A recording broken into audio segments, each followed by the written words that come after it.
अस्सलामु अलैकुम वरहमतुल्लाहि वबरकातुहू। अल्हम्दुलिल्लाह, मेरी छोटी सी कोशिश को आप सब लोग पसंद करते हैं, उसके लिए आप सबका बहुत बहुत शुक्रिया। एक ज़रूरी बात ये भी कहनी थी कि सब्सक्राइब सिर्फ़ एक बार किया जाता है। अगर हर बार सब्सक्राइब किया जाएगा तो वो अनसब्सक्राइब हो जाता है। तो आप सब्सक्राइब ज़रूर कीजिए, लेकिन एक बार, और लाइक हर बार किया कीजिए अगर पसंद आए तो। चलिए तो फिर चलते हैं नूह अलैहिस्सलाम के ज़माने में। मौर्रखीन लिखते हैं कि हज़रत नूह अलैहिस्सलाम का नाम अब्दुल गफ़्फ़ार या अब्दुल आला या शाकिर था। नूह उनका लक़ब था क्योंकि वो अपनी कौम की हालत पर बहुत नौहा किया करते थे, यानी रोते थे। आप आदम अलैहिस्सलाम के बाद पहले नबी थे जो तौहीद की दावत देने तशरीफ़ लाए। आपके बारे में तौरात और अंजील में भी ज़िक्र आया है। आप इराक़ के रहने वाले थे। जिस वक्त आपकी पैदाइश हुई उस ज़माने में उनकी कौम ने 4 बुत बना रखे थे और उनकी पूजा किया करते थे। हज़रत इब्ने अब्बास कहते हैं कि 40 साल की उम्र में आपको नबूवत हासिल हुई। अल्लाह के हुक्म से नूह अलैहिस्सलाम हर रोज़ पहाड़ की चोटी पर चढ़कर खल्क़ खुदा को दावत हक़ देते और पुकार कर कहते, ला इलाहा इल्लल्लाह व अना रसूलुल्लाह। जब वो ये आवाज़ लगाते तो अल्लाह के हुक्म से उनकी आवाज़ मग़रिब और मशरिक़ तक पहुँच जाती। लेकिन मरदूद लोग अपने कानों में उंगलियां ठूस लेते, कहते कि जिस अज़ाब से डराते हो वो कब आएगा।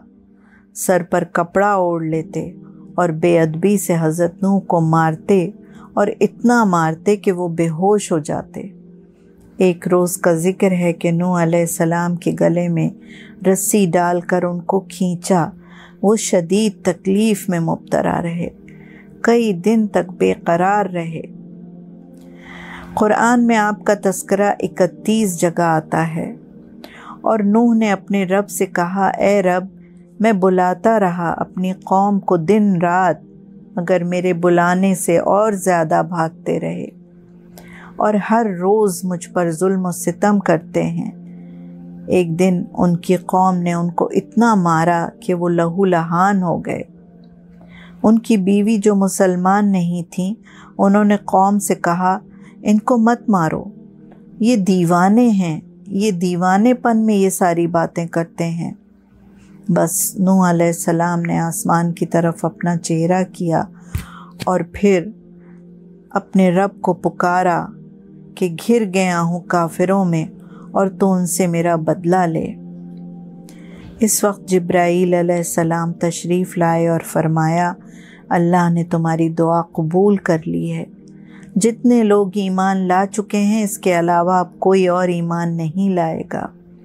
चुनाचे जिब्राईल अलैहिस्सलाम ने बहिश्त से एक टहनी ला कर दी और कहा, तुम एक दरख्त लगाओ।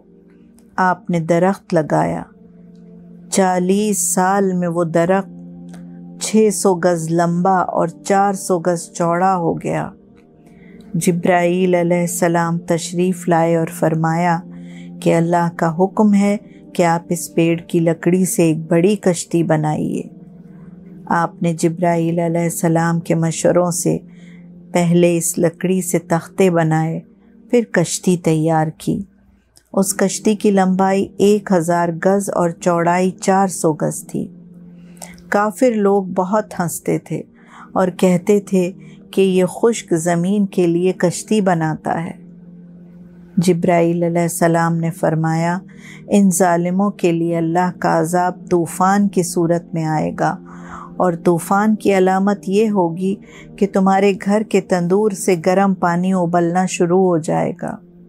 तब एक रोज़ उनकी बीवी रोटी पका रही थी कि तंदूर से पानी उबलने लगा। बीवी ने फ़ौरन हज़रत नूह को इत्तला दी।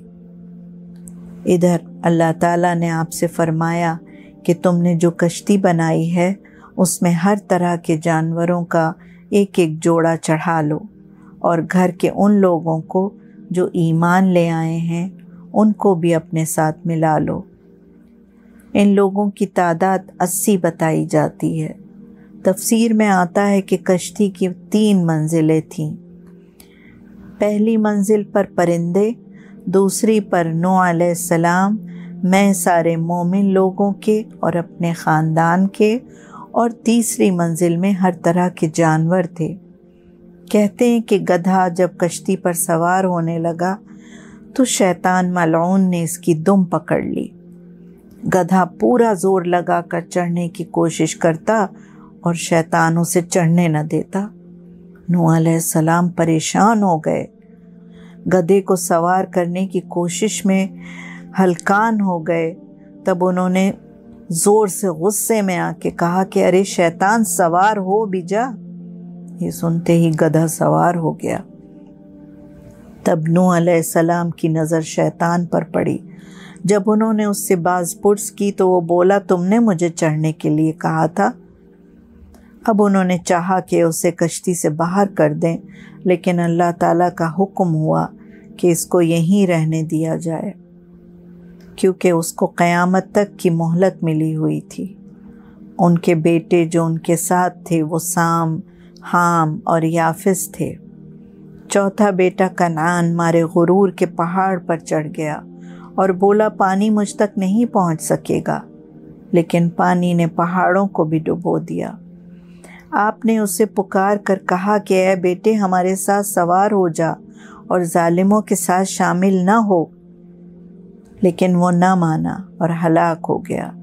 آپ نے اللہ تعالیٰ سے کہا میرے رب، آپ نے مجھ سے وعدہ کیا تھا کہ میں تمہارے ساتھ تمہارے گھر والوں کو ہلاک اور غرق نہ کروں گا۔ اللہ نے فرمایا وہ تیرے اہل بیت میں سے نہیں، کیونکہ وہ ایمان نہیں لایا۔ 40 دن برابر پانی برستا رہا اور زمین سے بھی ابلتا رہا۔ اسی طرح 6 مہینے بعد پانی نیچے ہونا شروع ہوا اور پہاڑوں کی چوٹیاں نظر آنی شروع ہوئیں۔